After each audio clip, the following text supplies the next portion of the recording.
Благодарам, колега Џафери, почитуван министер, почитувани колеги пратеници. На комисиската расправа, кога дојде Законот за основно образование, навистина дебатиравме многу, имавме плодна дискусија и ние како ВМРО-ДПМН го кажавме нашиот став дека нема да гласаме во прво читање за овој закон од икс причини, затоа што, еве да се коригирам за да не ме коригира колегата Џафери, собраниската процедура е во ред, но тајмингот од Министерството за образование сметаме дека не е во ред, затоа што ваков системски закон треба да се донесе малку порано во собрание, за да не брзаме сега, па колешкава еве сега ни најави дека ќе има јавна расправа во петок, да имаме време да подготвиме амандмани кои што навистина ќе го подобрат квалитетот на законското решение, за кој што, верувајте, сите ние тука заедно се обидуваме да биде онака како што треба. Јас се согласувам со тврдењата на еден мој колега пратеник дека ваквите законски решенија најмалку што треба да имаат политика и дека 120 пратеници треба да го гласат.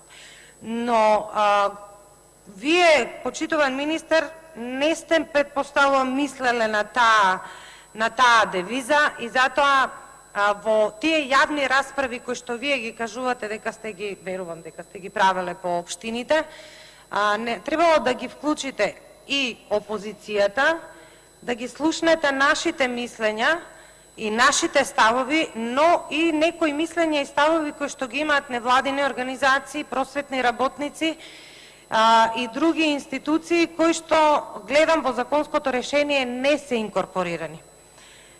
Што сакам да кажам?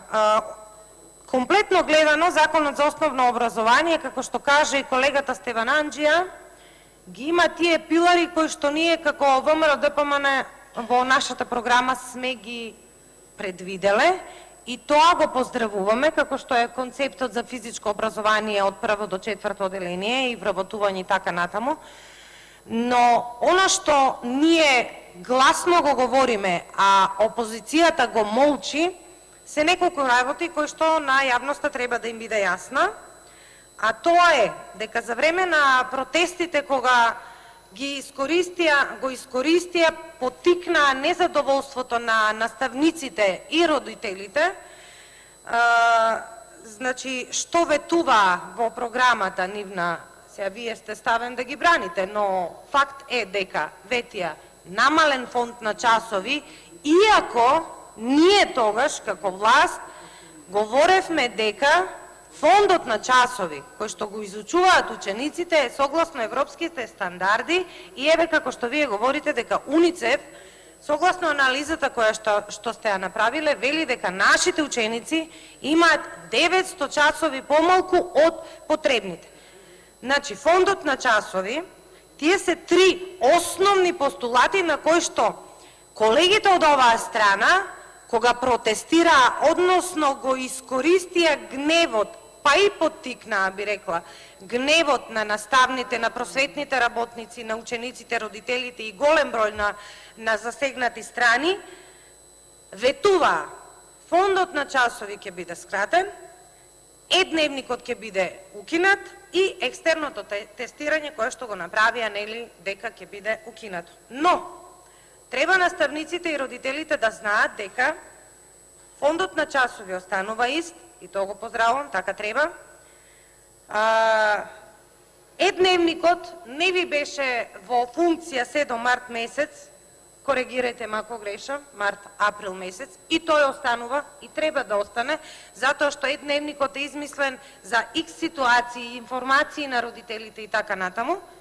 И ова што вели колешката, на која што не сакав да ја реплицирам, мислев дека нема потреба, со вас ќе се разбереме, за да зборот екстерно тестирање е многу сензитивен во јавноста и затоа сте нашле едно излезно решение и вордингот е сменет. Во членот 132 велите ќе имаме државно тестирање и сега вие тука бајпасирате и велите дека тоа нема да, веднаш во членот сте ставиле дека тоа нема да влијае на успехот на учениците, значи се дистанцирате од нешто, јас ке прашам, ако воведувате државно тестирање, зошто тогаш го воведувате?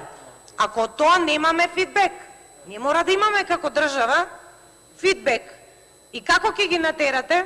Еве, како ќе ги натерате на учениците, кога имаме сознание и вие многу добро знаете, кога се прави PISA тестирањето, тоа тука што се наставници може да одговорно да го кажат, дека одредени ученици, знаејќи дека тој тест, тоа тестирање не им влие на успехот, воопшто некој од нив нити го решаваат, некој од нив воопшто не се ни концентрираат да го решат. Значи, да констатирам дека воведувате државно тестирање, вие велите дека државното тестирање ќе се прави, не знам, квартално, и тоа вам ќе ви треба за идни стратегии. Ајде ќе видиме, времето ќе покаже, затоа што оваа влада се што кажа досега се излажа. Јас ќе ми дозволите, бидејќи времето е кратко, сосема накратко ќе се осврнам на инклузијата. Секако дека сме за инклузија, многу внимателно треба да тука да разговараме во таа смисла.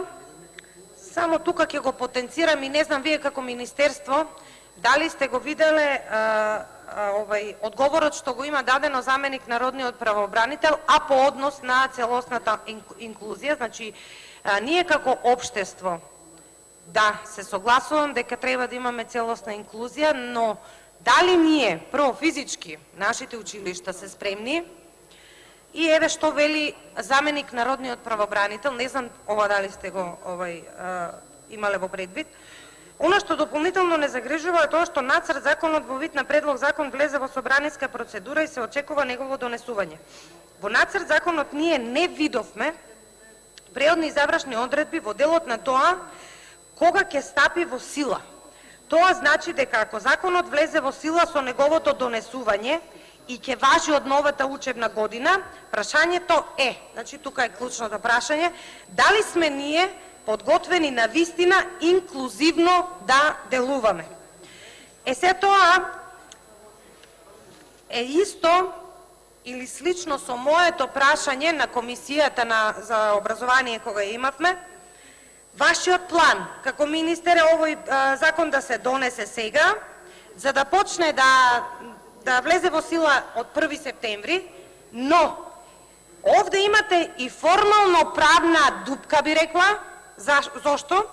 Затоа што овој закон ќе влезе во сила 8-миот ден по објавување во службен весник, а концепцијата за инклузивно образование во член 181 став 3 велите ќе ја донесете после 6 месеци. Што значи имплицитно признавате дека законот влегува во сила на 1 септември, комплетно со сите негови членови и ставови кои што се тука на 100 и нешто членови, но концепцијата за инклузивно образование допрва треба да ја носите. Тоа е тој формално правен аспект за кој што ви говорев и на самата комисија. Дали ќе ја донесете и по 6 месеци е прашање? И како ќе постапуваат наставниците, односно училиштата, кога ќе дојдат, кога ќе се соочат со образовниот процес од 1 септември, во 1 септември треба веќе да бидат запишани тие ученици и треба да тргнат на настава, а ја немаме концепцијата за инклузија, јас мислам дека ќе се соочите со проблем. Еве ние ќе се обидеме амандмански да интервенираме и во таа страна, не знам колку можеме да интервенираме, затоа што вие експлицитно сте ставиле во членот дека после 6 месеци ќе донесете концепцијата за инклузија. И по однос на департизацијата, во членот 9, мислам дека се забранува секакво партиско и верско организирање и действување. Јас, почитуван министер, и на комисијата, а и сега ќе ви обратам внимание дека во дел од училиштата постои итекако политички прогон и мобинг врз наставнички и наставници кои што работат вон часовите и кои што се партиски на некаков начин организирани. Партиски реваншизам постои и ќе ви го дадам повторно примерот во Свети Николе, во основното училиште Бил и методи, да си ја прашате директорката Саша Мицевска врз основа на кој член од законот таа ги повикува наставниците зошто биле партиски ангажирани во Ви благодарам. настава. Тоа, со тоа треба и вие да се занимавате. Ви благодарам.